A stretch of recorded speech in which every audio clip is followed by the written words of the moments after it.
എല്ലാവരും തിരക്കാണ്. ഒരുത്തൻ ഫേസ്ബുക്കിലെ, ഒരുത്തൻ വേറൊന്നിലെ, ഒരുത്തൻ വാട്സപ്പില്, ഇങ്ങനെ ഒരുത്തൻ ഗൂഗിളിലെ, ഒരുത്തൻ മെയിൽ ചെക്ക് ചെയ്യുന്നു, ഒരുത്തൻ ചാറ്റ് ചെയ്യുന്നു.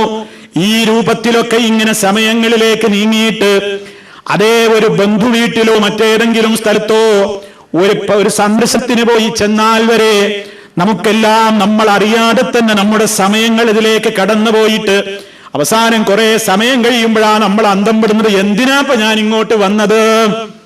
എന്തിനാ ഞാൻ അങ്ങോട്ട് വന്നത്? ഈ പണി എനിക്ക് എന്റെ റൂമൊന്നും ആവാലോ, ഈ പണി എനിക്ക് വേറൊരു സ്ഥലത്ത് വെച്ചും ആവാലോ.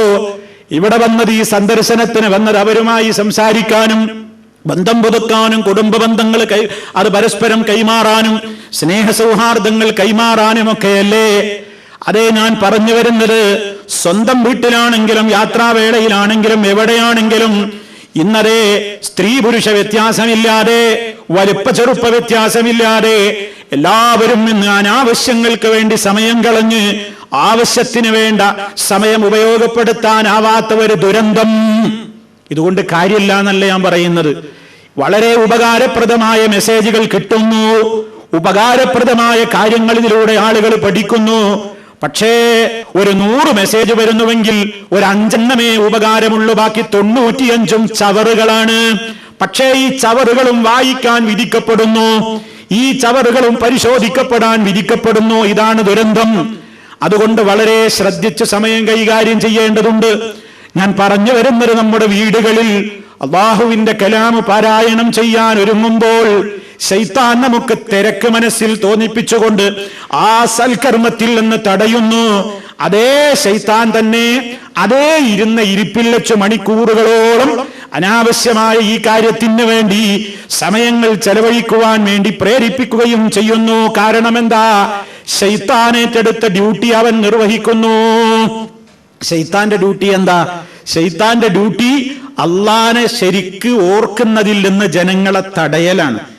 അള്ളാഹുവിനെ ശരിക്ക് ഓർക്കുന്ന ഒരു മനുഷ്യന് അവന്റേതായ റൂട്ടിൽ ഇരിക്കലാണ്. ലഅഖൂദന്നലഹും സിറാത്തക്കൽ മുസ്തഖീം ثم لآتينهم من بين أيديهم ومن خلفهم وعن أيمانهم وعن شمائلهم ولا تجد أكثرهم شاكرين. നേരായ മാർഗത്തിലൂടെ ചരിക്കാൻ ഉദ്ദേശിക്കുന്ന ഒരു മനുഷ്യന്റെ മുസ്തഖീമായ റൂട്ടിൽ ശൈത്താൻ വന്നിരിക്കുകയായി. എന്നിട്ട് ആ മനുഷ്യൻ നല്ല വഴിയിലേക്ക് പോകുന്നുണ്ടെങ്കിൽ മുൻഭാഗത്തിലൂടെയും പിൻഭാഗത്തിലൂടെയും വലതുവശത്തിലൂടെയും ഇടതുവശത്തിലൂടെയും അഥവാ ഒരു മാർഗത്തിലൂടെ അല്ലെങ്കിൽ മറ്റൊരു വഴിയിലൂടെ നാനാമാർഗത്തിലൂടെ പരിശ്രമം നടത്തിയിട്ട് ഈ മനുഷ്യന്റെ നേരായ റൂട്ടിലൂടെയുള്ള സഞ്ചാര പദത്തിൽ വിഘാതമുണ്ടാക്കലാണ് ശൈത്താന്റെ ജോലി എന്ന് അല്ലാഹു തആല ഖുർആനിലൂടെ വ്യക്തമായി പറഞ്ഞിട്ടുണ്ട്.